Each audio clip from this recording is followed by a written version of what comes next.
أما بعد أعوذ بالله من الشيطان الرجيم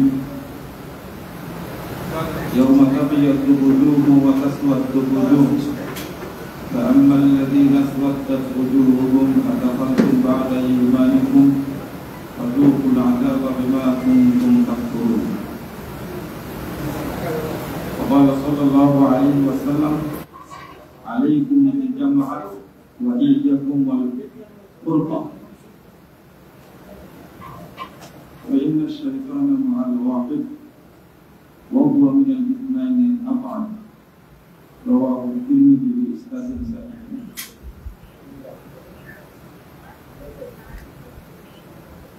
আমাদের জমিয়ত আহলে হাদিস রসুলপুর নরসিংদী এলাকা কর্তৃক আয়োজিত আজকে প্রোগ্রামের সম্মানিত সভাপতি, উপস্থিত প্রধান অতিথি, বিশেষ অতিথিবৃন্দ, আলোচকবৃন্দ, দায়িত্বশীলবৃন্দ, সুধী মণ্ডলী, আজকের অনুষ্ঠানে আসার জন্য সকলকে আন্তরিক মোবারকবাদ ও ধন্যবাদ জানাচ্ছি। আল্লাহর কাছে দোয়া করছি রব্বুল আলামিন যেন আজকের এই আলাকাকে কবুল করে নেন। যারা আয়োজন করেছেন এবং আমরা যারা অংশগ্রহণ করেছি, রব্বুল আলামিন যেন আমাদের সকলকে ক্ষমা করে দেন এবং আল্লাহ যেন আমাদেরকে জান্নাতুল ফেরদাউসের মেহমান হিসাবে কবুল করে নেন। সম্মানিত ভ্রাতৃমণ্ডলী, আজকের প্রোগ্রামটা অত্যন্ত গুরুত্বপূর্ণ। আপনারা ধারাবাহিকভাবে আলোচনা শুনছেন, আলোচক এত বেশি হয়ে গেছে, কারটা স্মরণ রাখবে না, কারটা ভুলে যাবে। মানে আমরা একটু বিপাকে পড়ে গেছি মনে হচ্ছে নাকি? আমি একটু বসে কথা বলছি, রাগ করলেন আপনারা?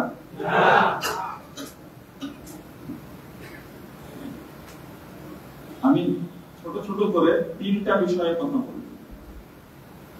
কয়টা বিষয় বললাম? সময় যেহেতু খুবই কম,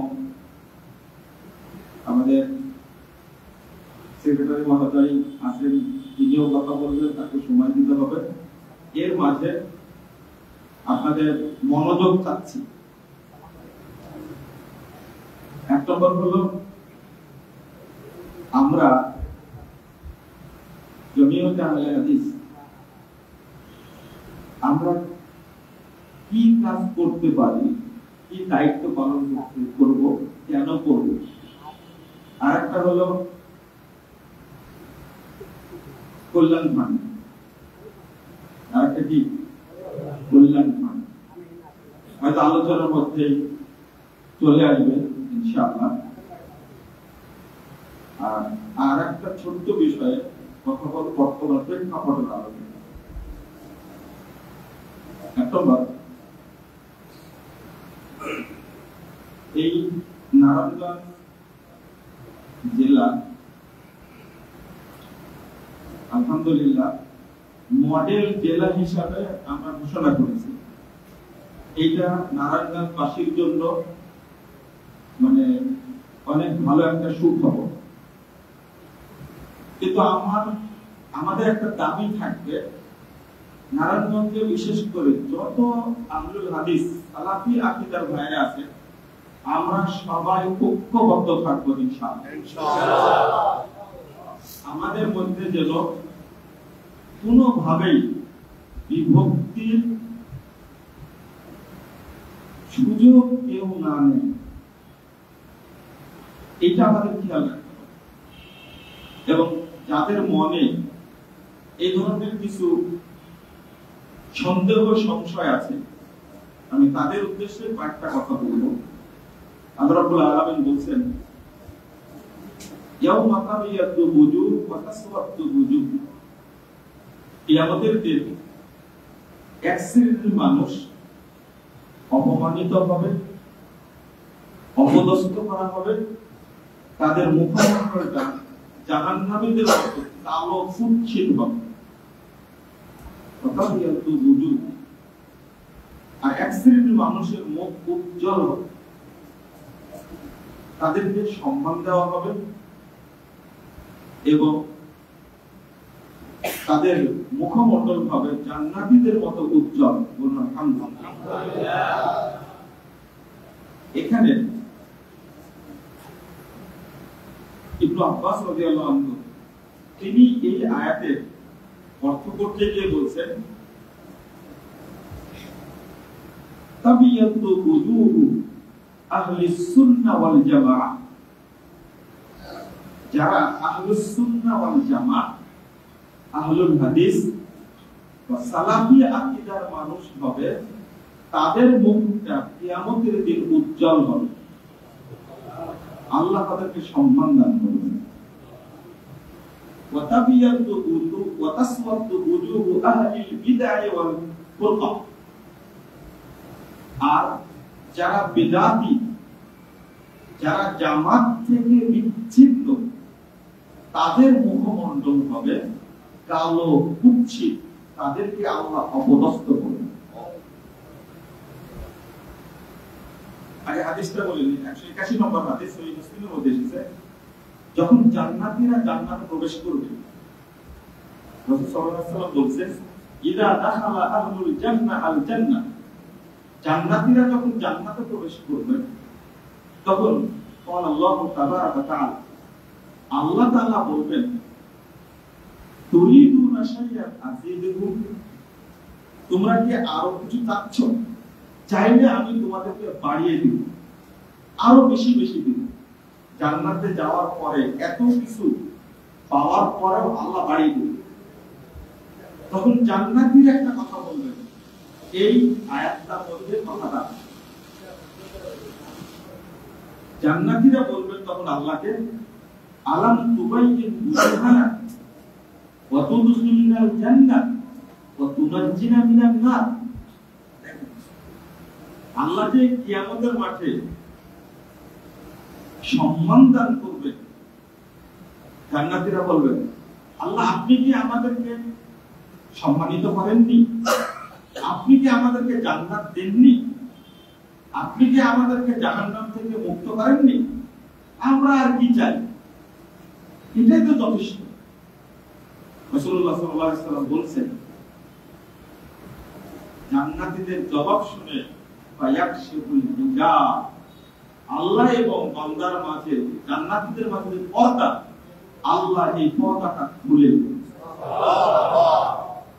রাসূল সাল্লাল্লাহু আলাইহি ওয়াসাল্লাম বলেছেন, মামা উতু শাইয়ান আহাব্বা ইলাইহি মিনান নাযার ইলা রাব্বিহিম আযজা ওয়া জাল, জান্নাতীদেরকে যা কিছু দেওয়া হয়েছে, এত কিছু পাওয়ার পরে জান্নাতীদের কাছে সবচেয়ে বড় নিয়ামত হলো আল্লাহ রাব্বুল আলামিনকে দেখা।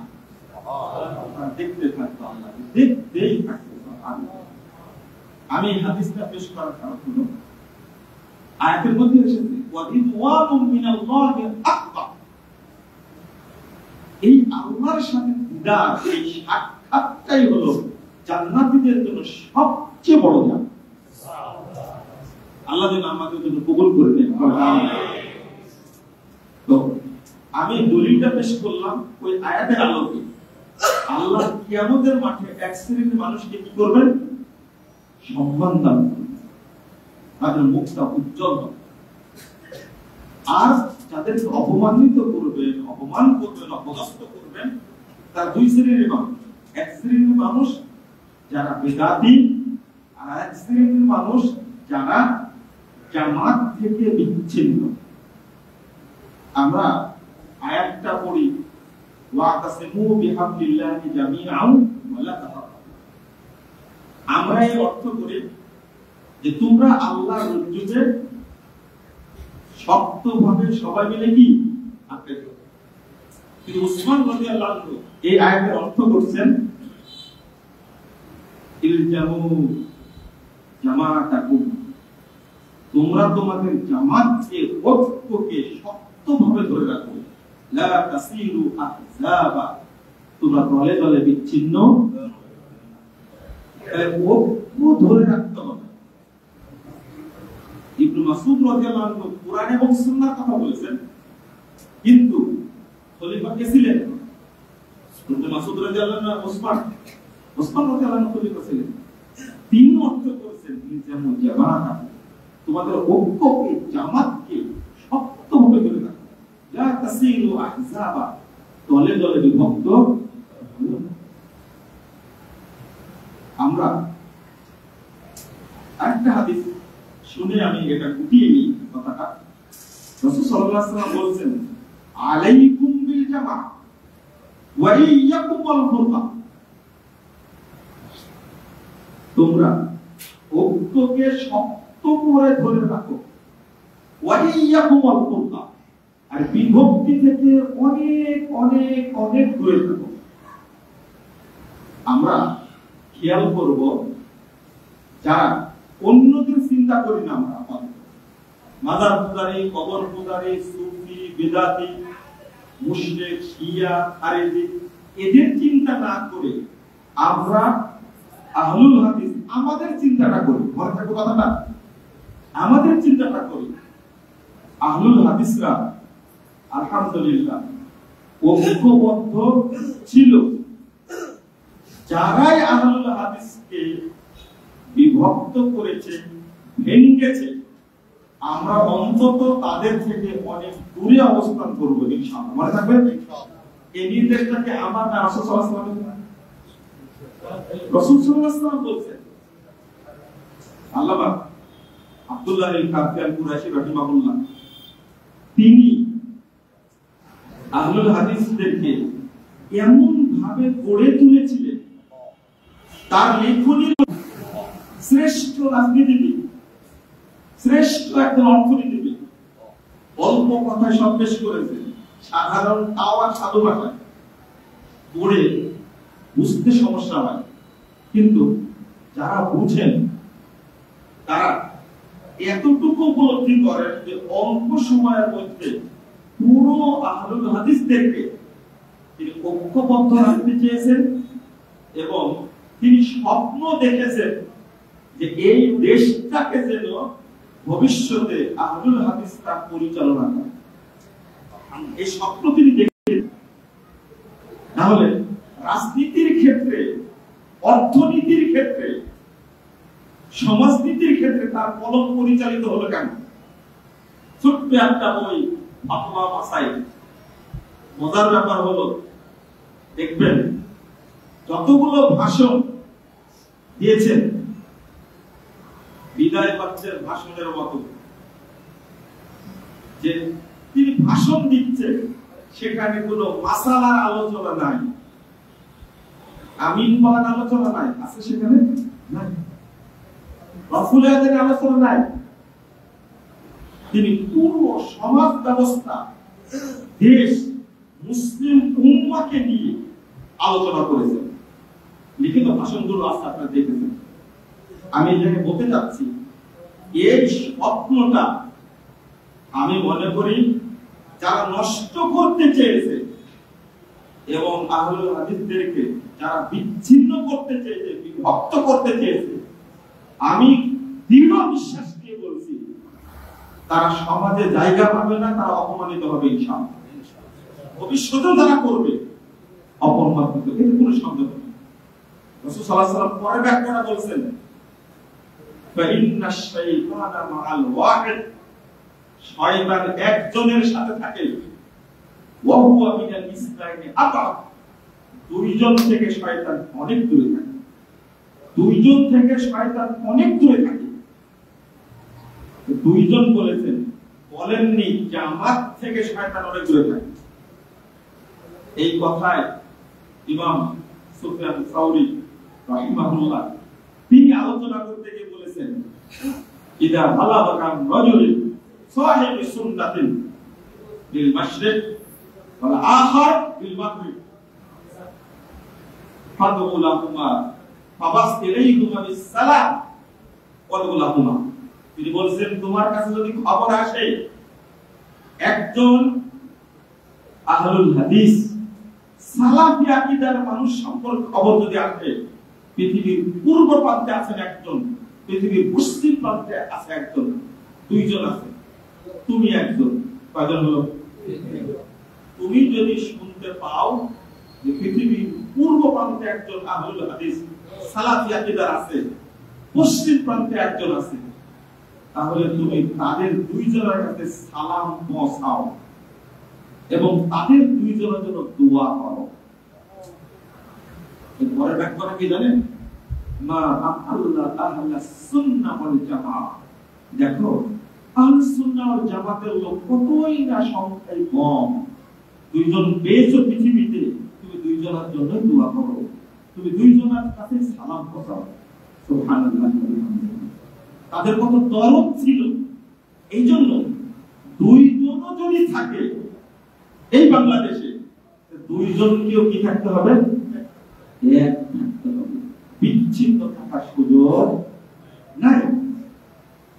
পরে ব্যাখ্যাটা যেটা দুর্ভাগ্য, রাসূল সাল্লাল্লাহু আলাইহি ওয়াসাল্লাম বলছেন, নাসাই হাদিসটা 4020 নম্বর হাদিস, রাসূল বলছেন ইন্নাশ শাইতানা মা মান ফারাকাল জামআ ইয়ারজু।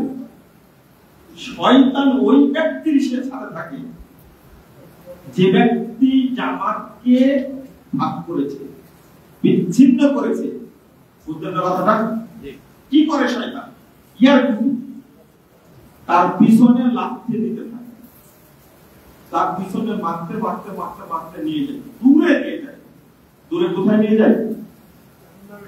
জাহান্নামে। মান শাদ্দা শাদ্দা বিল্লাহ ওয়া যে ব্যক্তি এই জামাত থেকে পৃথক হয়ে গেল, সে কোথায় নিক্ষিপ্ত হলো?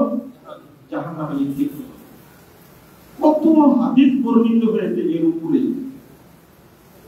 যারা আজকে এই আহলুল হাদিস জামাত থেকে বিচ্ছিন্ন, আমি মনে করি তাদের কপাল পোড়া। আমি কথাটা উপলব্ধি করি।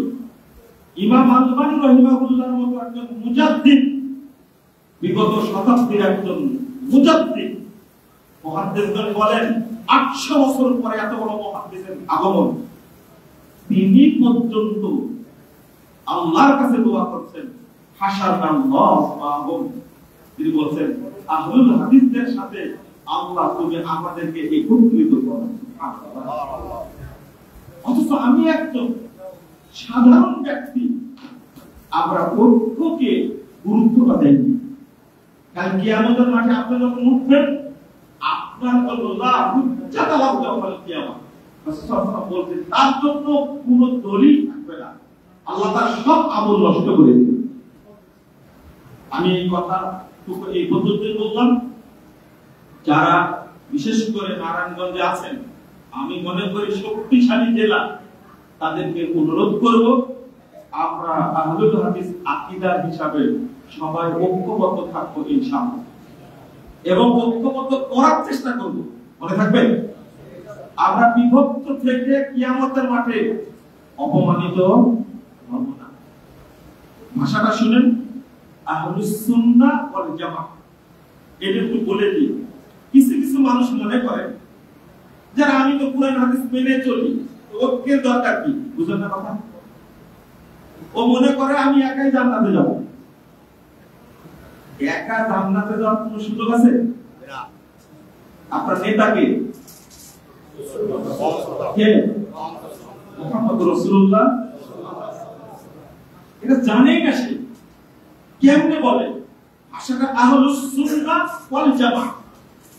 আপনি কুরআন সুন্নাহ মানবেন, সাথে সাথে কি ওয়াল জামাআহ, আপনাকে জামাতবদ্ধ থাকতে হবে। আপনার মাথায় একটু কাটিয়ে ঢুকাবো, আমি আমার মতো থাকবো, আমি একা সমাজে চলবো, আমার জামাত দরকার নেই।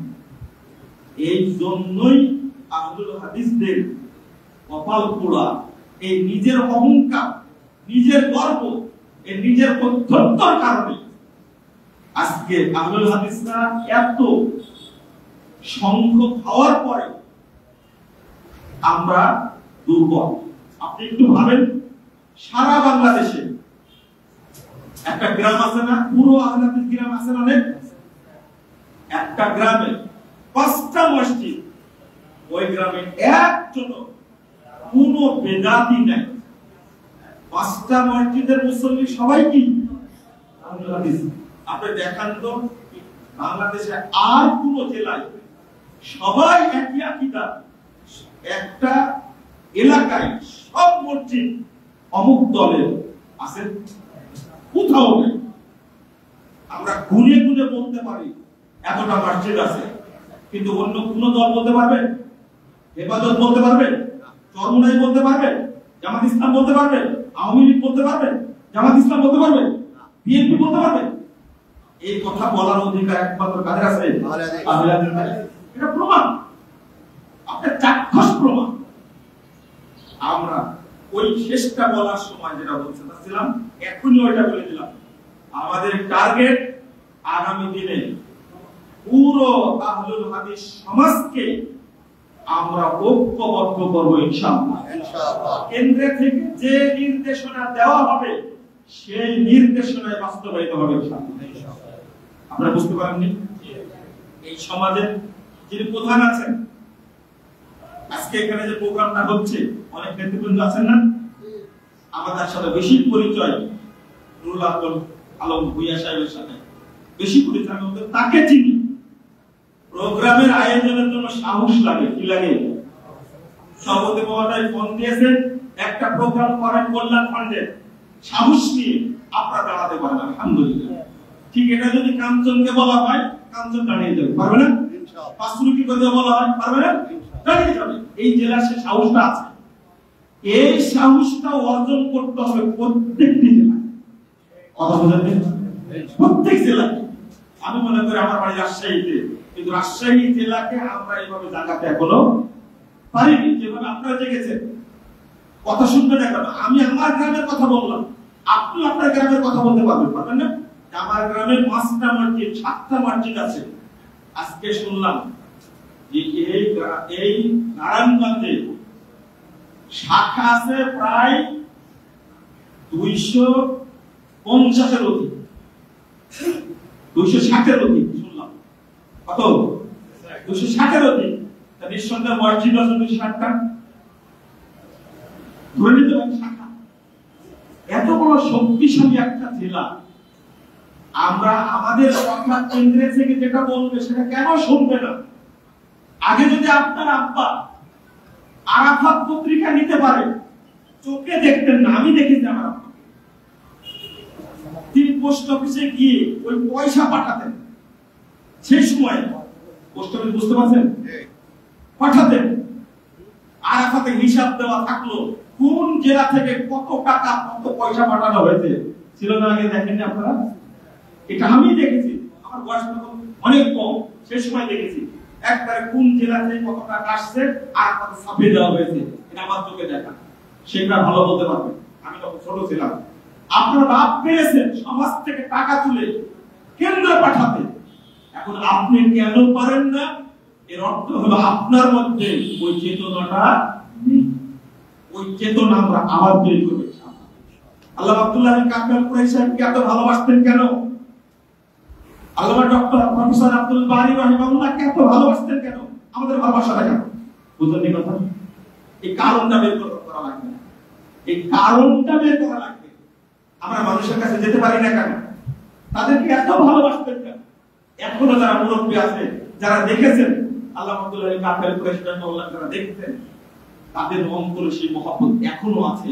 এই মহব্বতটা আবারও জাগাতে হবে ইনশাআল্লাহ। তাহলে আমরা যে পরিকল্পনা, এই পরিকল্পনা বাস্তবায়ন করতে পারবো না? পারবো ইনশাআল্লাহ। আমি শেষটা কল্যাণ ফান্ড সম্পর্কে কয়েকটা কথা আপনাদের বলি, শেষ করি। আমি আপনাদের কাছে আবেদন জানাতে চাই, সেটা হলো অনেক আলোচনা হয়েছে। প্রথম যে আলোচনা দিয়ে শুরু করব, সভাপতি সাহেব একটু অসুস্থ, যার কারণে তার সাথে আমি শেয়ার করে বলেছি আপনার কমিটিতে আলোচনা করবেন। কার্যকরী পদক্ষেপ নিতে হবে। ফজিলত তো আমরা জানি, তাই না? জানি না দানের ফজিলত? জানি না? কে জানে না দানের ফজিলত? এরকম লোক আছে? এরপরে বলবো আমি এক মিনিট।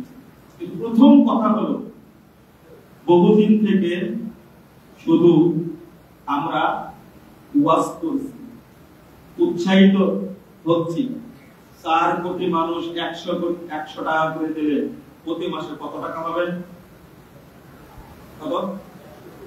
400 কোটি। আজকে হিসাব হয়েছে যেটা বলছে, মানে আজকে হিসাব মনে পড়ছে? বলতে কে বলেছেন হিসাবটা? কে বললেন হিসাবটা? এরা ভুলে গেছে, কোন বক্তা কি বলতে ভুলে গেছে? কে? না, 30 সালের হিসাব বলে গেলেন। এক মাসে 400 কোটি টাকা আসবে। আর এক প্রোগ্রামে গিয়ে শুনলাম যে 3 কোটি আড়ালে হাদিস 1 টাকা করে দিতে দেয়। কয় টাকা হবে? 3 কোটি টাকা। কি সুন্দর পানির মতো বিষয়। আমার মনে হয় না যে আজকে মিটিং এ যদি বলি 30,000 টাকা পাওয়া যাবে আপনাদের কাছ থেকে, মনে হয় না। এইভাবে অঙ্ক কষে হিসাব করে বললে টাকা উপাদানো যায় না। টাকা তো সহজ জিনিস না। কিন্তু 400 কোটি টাকা আমি তুলবো মাসে, ইনভেস্ট করেছি কয় টাকা? ইনভেস্ট করেছি কত টাকা? কয় টাকা? বই ইনভেস্ট করেছিলাম, এটা ইনভেস্ট হলো? আমি যে চাচ্ছি টাকাটা কত? 100 টাকা আপনারা দিবেন, আমি কি ইনভেস্ট করলাম? বুঝেননি বলে কথা না। আমি কি ইনভেস্ট করেছি? এই প্রশ্নটা আমার ছিল প্রথম দিনও, আজকেও সেটা বলবো। এবং দুঃখের সাথে বলছি, আমি একটা বলেছিলাম একটা কথা, দায়িত্বশীল তৈরি করতে হবে, আমার কাছে ইনভেস্ট করতে হবে। সবাই ব্যবসায়ীরা বসে আছেন, ব্যবসা করতে গেলে ইনভেস্ট করা লাগবে। প্রথমে কি দেওয়া লাগবে? 50-50 থাকবে। অর্থাৎ লাভ লস কি হয়েছে? সমান হয়েছে। 5 মাস পরে, 2 মাস পরে সেটা কি হবে? আবার আস্তে আস্তে কি? কিন্তু 2 বছর যাবত আমরা শুধু 300 কোটি টাকা, 400 কোটি টাকা, মাসে 3 কোটি টাকা হিসাবই করছি।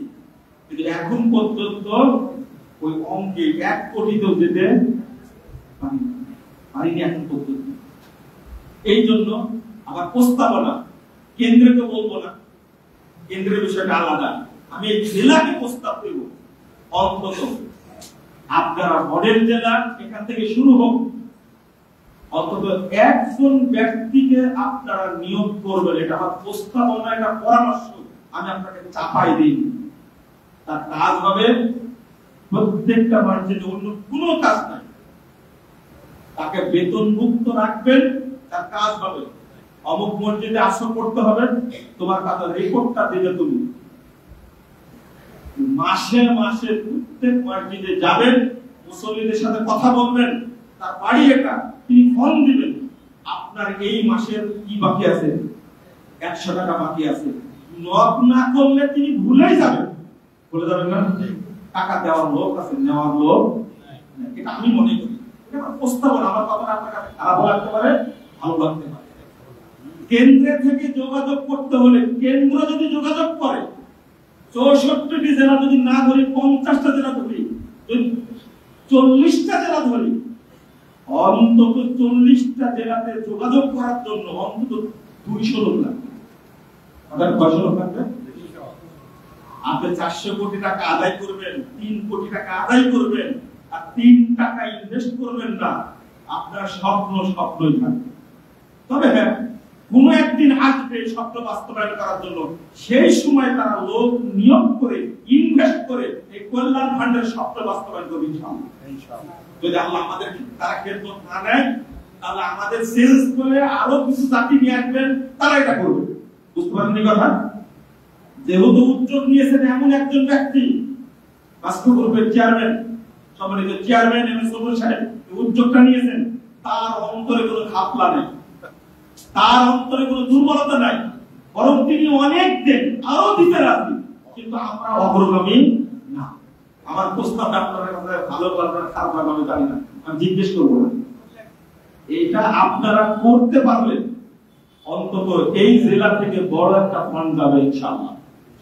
ইনশাআল্লাহ টাকা তুলবেন, দেওয়ার পরে যেটা বলা আছে এত পার্সেন্ট, বুঝলেন কথা, এত পার্সেন্ট বলা আছে, জেলায় রেখে দিবেন, সেখান থেকে বেতন দিবেন, আর বাকি টাকা কোথায় দিবেন?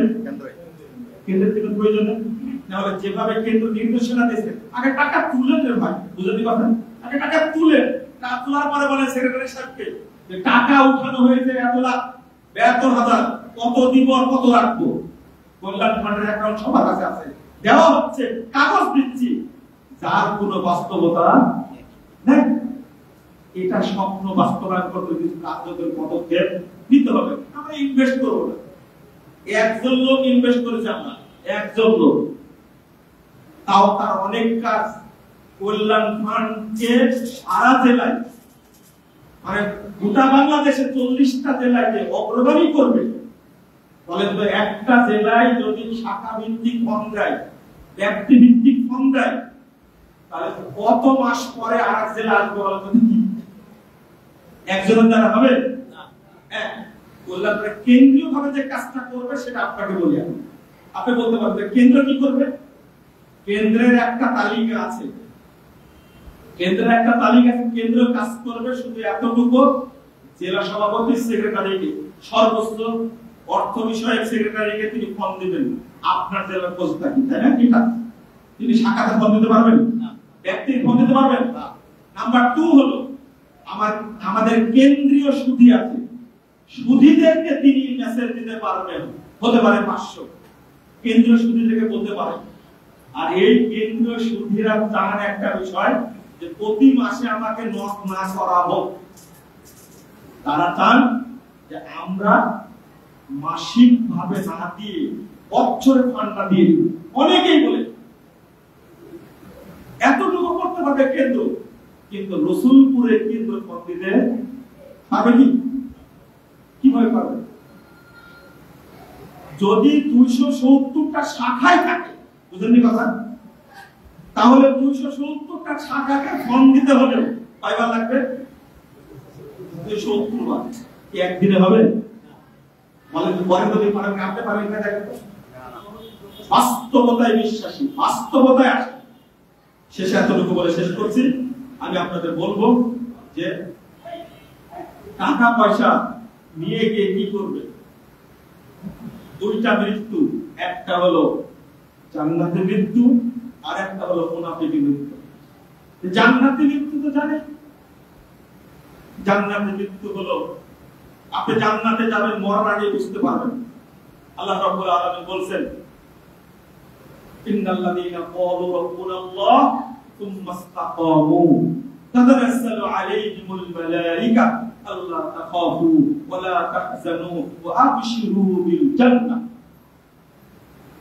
যারা বলে আমাদের রব আল্লাহ এবং ওর উপরে টিকে থাকে, যখন মারা যাবে তখন আল্লাহর পক্ষ থেকে জান্নাতি অসংখ্য ফেরেশতা এসে বলবে, আল্লাহ তাখাফু, ভয় করো না, ওয়া লা তাহজানু, চিন্তা করো না, ওয়া আবশিরু বিল জান্নাহ, বরং জান্নাতের সুসংবাদ গ্রহণ করো।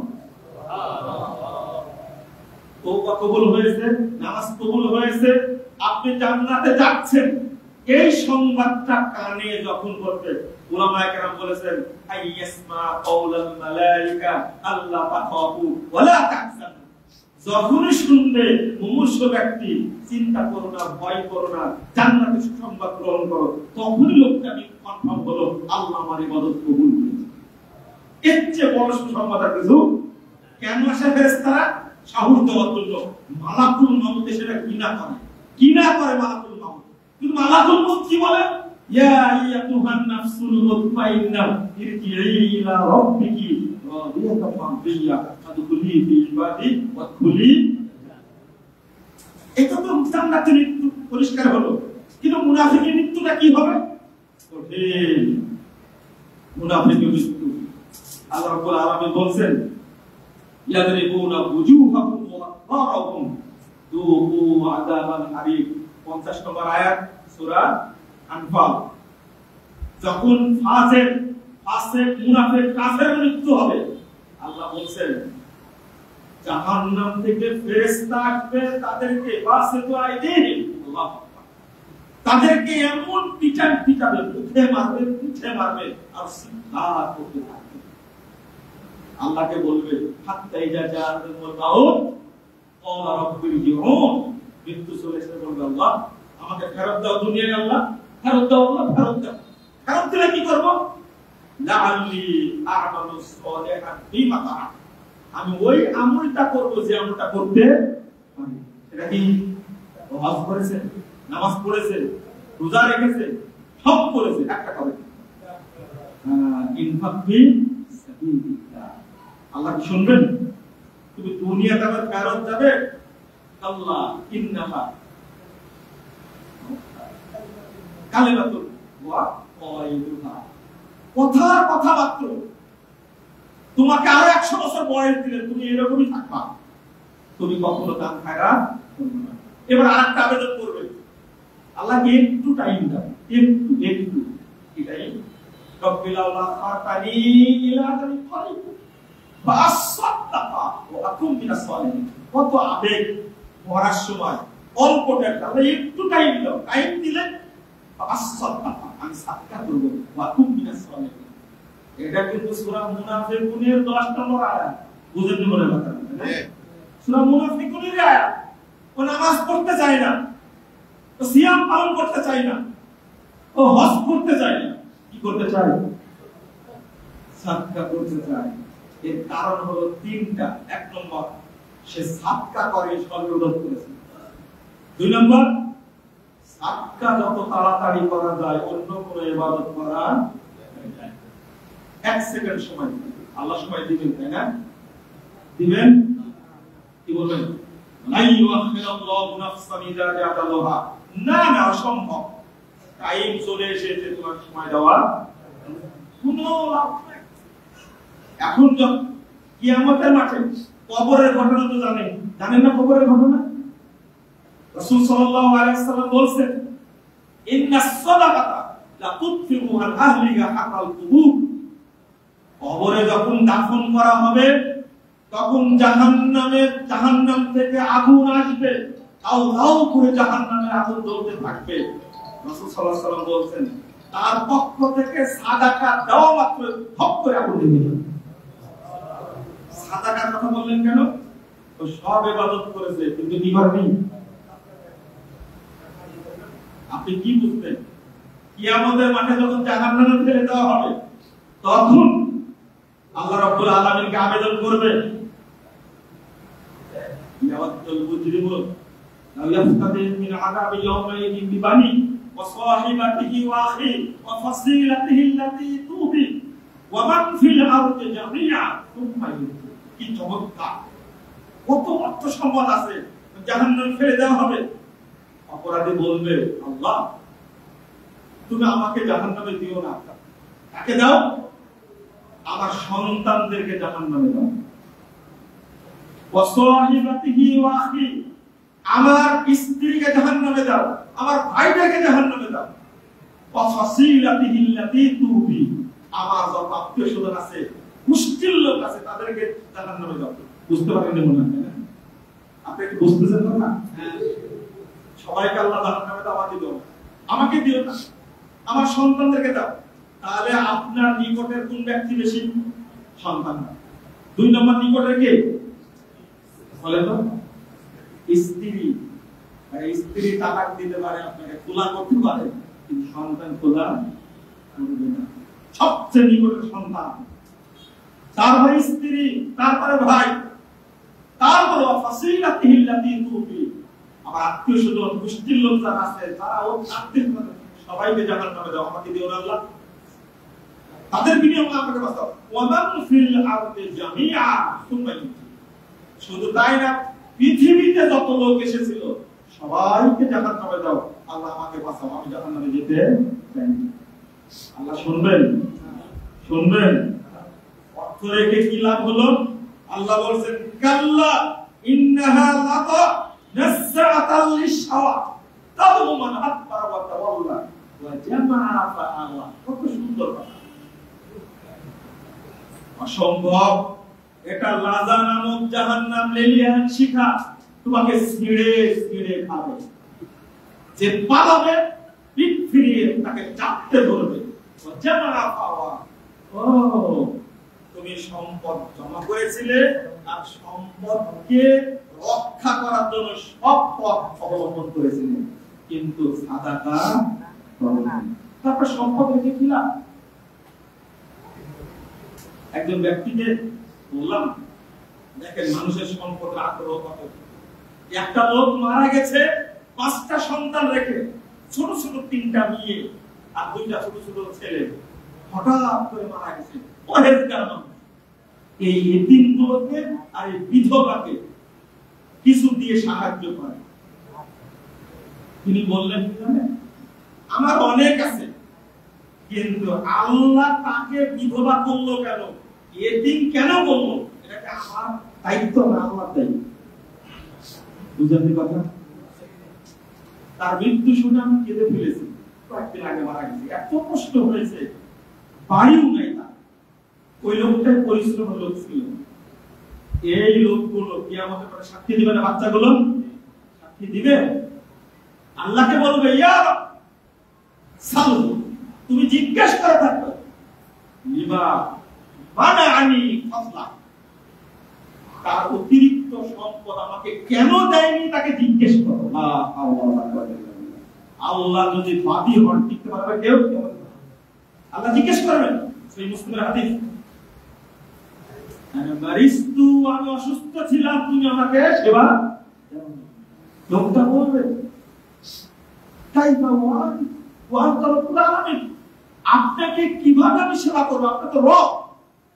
আল্লাহ বলবেন অমুক বান্দা অসুস্থ ছিল, কিন্তু তার পাশে বলবে আমি পিপাসিত ছিলাম, আমি খেতে পাচ্ছিলাম, খাবার দেওনি। আল্লাহ এই দরিদ্র, অসহায়, পীড়িত, এতিম, বিধবা মানুষের পক্ষে কিয়ামতের মাঠে বাদী হবে। যদি বাদী হয়, কেউ টিকতে পারবেন? সম্পদে কি হবে? সাল্লাল্লাহু আলাইহি ওয়াসাল্লাম বলেন, শেষ হাদিসটা শুনে নেন, কুনতু আলা বাবিল জান্নাহ, সহিহ বুখারী হাদিস, আমি দাঁড়িয়ে আছি জান্নাতের দরজা, আমি দেখছি যারা জান্নাতে প্রবেশ করছে অধিকাংশই হলো মিসকিন, দরিদ্র। ওয়া আসহাবুল জান্নাতি মাহবুসুন, আর কোটিপতি, লাখপতি, ধন্য প্রতাপশালী, টাকাওয়ালা, আল্লাহ তাদেরকে আটক করে রেখেছেন। নাউযুবিল্লাহ, অথচ তাদেরকে নির্দেশ দেওয়া হচ্ছে জাহান্নামে যাওয়ার জন্য, জাহান্নামে যাচ্ছে। ইন্না লিল্লাহি ওয়া ইন্না ইলাইহি রাজিউন। জিততে পারবে না। জমিয়ত আহলে হাদিসের অর্থের প্রয়োজন দাওয়াতি কাজের জন্য, বুঝাতে পারেন আপনি মাদ্রাসা করেন, মসজিদ করেন, আপত্তি নাই, না আমার প্রশ্ন, আবু বকর রাদিয়াল্লাহু আনহু কয়টা মসজিদ করেছেন? তাদের টাকা কোথায় দিলেন? আমি বলি ওমর রাদিয়াল্লাহু আনহু কয়টা এতিমখানা করেছিলেন? সবচেয়ে দাওয়াতি কাজে অর্থ ব্যয় করা হলো সবচেয়ে বেশি নেকিপূর্ণ কাজ, এর চেয়ে পুরো বেশি নেকি নাই। তারপরে এতিমখানা, তারপরে মসজিদ। কথা বুঝেন আপনি? মসজিদ প্রয়োজনে হয়, কিন্তু দাওয়াতি কাজের প্রয়োজন ছিল, আছে কিয়ামত পর্যন্ত। আজকে বাংলাদেশের আমরা জায়গায় জায়গায় দাওয়াত পৌঁছাতে পারি না অর্থের কারণে। সুপারের ছেলেরা এসে আমার কাছে বলে এই বইটা ছাপায় দেন, আমি তো মিসকিন মানুষ, টাকা কোথায় পাবো? আপনারা সব ক্ষেত্রে ব্যয় করেন, কিন্তু যেটা সবচেয়ে বেশি আল্লাহর কাছে উত্তম দাওয়াতি কাজে, সেই ক্ষেত্রে আমরা ব্যয় করতে পারি না। আপনারা বলেন, আমি প্রশ্ন মনে করেন না কিছু যে মসজিদ তৈরির বিরুদ্ধে বললাম, এতিমখানা তৈরির বিরুদ্ধে বললাম, হ্যাঁ ভুল বুঝলেন না। আমি বলছি সাহাবায়ে কেরাম যদি অর্থ দাওয়াতি কাজের ক্ষেত্রে ব্যয় না করতেন, তাহলে এই দিল্লি পর্যন্ত, উপমহাদেশ পর্যন্ত ইসলাম বসতো না।